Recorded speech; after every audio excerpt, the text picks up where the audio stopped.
എല്ലാവർക്കും സുഖമെന്ന് വിചാരിക്കും. നമ്മുടെ കഥയുടെ ബാക്കി എന്ന് പറയുന്നത്, കഥാനായകൻ കൂട്ടുകാരനെ വിട്ട് നമ്മുടെ കൂട്ടുകാരൻ്റെ കാമുകിയെ വിട്ട് ജസ്റ്റ് ചോദിച്ചു. എന്നിട്ട് അവളുടെ അടുത്ത് പറഞ്ഞു ബ്രെയിൻ വാഷ് ചെയ്യാൻ. എല്ലാത്തിനും ബ്രെയിൻ വാഷ് ചെയ്തു. ചെറിയൊരു സമ്മതം മൂളി. എന്നിട്ട് അവൾ പോയിരുന്നു. എന്നിട്ട് കാമുകൻ്റെ അടുത്ത് വന്ന് പറഞ്ഞു, നമ്മുടെ ഇതേപോലെ റെഡി ആയിട്ടുണ്ട്, ചെറുതായിട്ടുള്ളൊന്ന് മൂടിയിട്ടുണ്ട്, നാളെ നീ ഒന്ന് സംസാരിച്ചിട്ട് എന്താണെന്ന് വെച്ചാൽ പറ, എന്നിട്ട് ഇതിനെല്ലാം ചിലവുകൾ എനിക്ക് തരണമെന്ന് പറഞ്ഞു. ലാസ്റ്റ് പിറ്റേ ദിവസം നല്ലൊരു ഗിഫ്റ്റുമായിട്ട് അവളെ കാണാൻ പോയപ്പോൾ അവളെന്ത് പറഞ്ഞു, എനിക്ക് ഇഷ്ടമൊക്കെ തന്നെയാണ്, പക്ഷേ എൻ്റെ ഈ ജാതിപരമായിട്ടുള്ള പ്രശ്നമായത് കൊണ്ട് വീട്ടിൽ സമ്മതിക്കില്ല, എന്താണെന്ന് അറിയാൻ പറ്റില്ല, അല്ല ഈ വർഷം ഇങ്ങനെ പോട്ടെന്ന് പറഞ്ഞു. അങ്ങനെ ഈ വർഷം കഴിഞ്ഞു. ഇങ്ങനെ കൊണ്ട് പിന്നെ ലാസ്റ്റ് കഴിഞ്ഞില്ല. അപ്പോൾ അതിന് മുമ്പ് നമ്മുടെ കൂട്ടുകാരൻ്റെ കാമുകിക്ക് ചിലവൊക്കെ ചെയ്തു. അറ്റ് ലാസ്റ്റ് അവരിങ്ങനെ അഴിച്ചു പൊളിച്ച് ഇങ്ങനെ വർഷങ്ങളിങ്ങനെ കഴിഞ്ഞ് പോകുന്നു. അറ്റ് ലാസ്റ്റ് ഈ ഒരു പെണ്ണിൻ്റെ വീട്ടിലെന്ത് ഇങ്ങനെയോ അറിയുന്നു. അപ്പോൾ കാമുവിനെ എൻജോയ് ചതിക്കുന്നുള്ള ചതിച്ച് അറ്റ് ലാസ്റ്റ് പറഞ്ഞു, നീ അവളുടെ പുറകെ നടക്കാൻ പാടില്ല എന്ന് പറഞ്ഞു.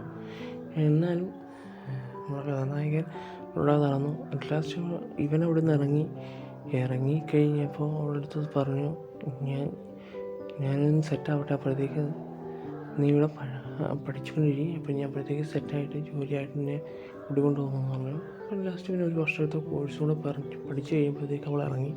അപ്പോൾ അവർ പറഞ്ഞു വീട്ടുകാർ പറഞ്ഞു നമുക്ക് കല്യാണം ഉറപ്പിക്കാമെന്ന്. അപ്പോൾ അവൾ പറഞ്ഞു എനിക്ക് വീണ്ടും പഠിക്കണമെന്ന് പറഞ്ഞു. അടുത്ത കോഴ്സ് പഠിക്കാൻ പോയി. അപ്പോഴത്തേക്ക് അവൻ ട്രെയിനിങ്ങിനായിട്ട് പോയിക്കൊണ്ടിരുന്നപ്പോൾ അവളുടെ കോഴ്സ് കഴിഞ്ഞു വന്നു. അപ്പോൾ അവൾ അവിടെ നിന്ന്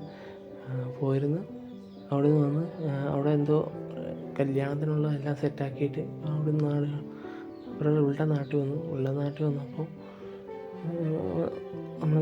അവളുടെ നാട്ടിൽ വന്നു. എന്നിട്ട് അവളെ വിളിച്ച് അവളെ രജിസ്റ്റർ ചെയ്തു. അപ്പം ഈ പെണ്ണിൻ്റെ ആണുമായിട്ടും ഭയങ്കര ഫൈറ്റായിട്ട് ലാസ്റ്റ് അവർ തീരുമാനത്തിലെത്തി അവരെ നീ വീട്ടിൽ കയറ്റുന്നില്ല, അവരെവിടെയോ പോയി താമസിക്കില്ലെന്ന് പറഞ്ഞു. അങ്ങനെ പോലീസ് കേസായി. അങ്ങനെ കുറേ പ്രശ്നങ്ങളൊക്കെ കഴിഞ്ഞു. ലാസ്റ്റ് ഇങ്ങനെ പറഞ്ഞ് ഒഴിവാക്കി. ലാസ്റ്റ് അവരവിടെ താമസിക്കാൻ തുടങ്ങി. താമസിച്ചുകൊണ്ടിരുന്ന് കുറച്ച് കഴിഞ്ഞപ്പോൾ നമ്മുടെ കൂട്ടുകാരൻ്റെ കല്യാണം വീട്ടിലങ്ങനെ പ്രശ്നമൊന്നുമില്ല, ജാതിപരമായിട്ടോ അങ്ങനെ ഒരു പ്രശ്നമില്ല. അവരുടെ കല്യാണം കഴിഞ്ഞു. അവരും അവരുടെ കൂട്ടുകാരിയുടെ തൊട്ടടുത്തൊരു വീടെടുത്ത് അവരും അതേ ഹോസ്പിറ്റലിൽ വർക്ക് ചെയ്യുന്നു. അങ്ങനെ കഴിഞ്ഞു പോയി. ഇവർക്ക് 2 കൊച്ചുങ്ങളുണ്ടായി. ഒരേ സമയത്ത് 2 കൊച്ചുങ്ങളുണ്ടായി.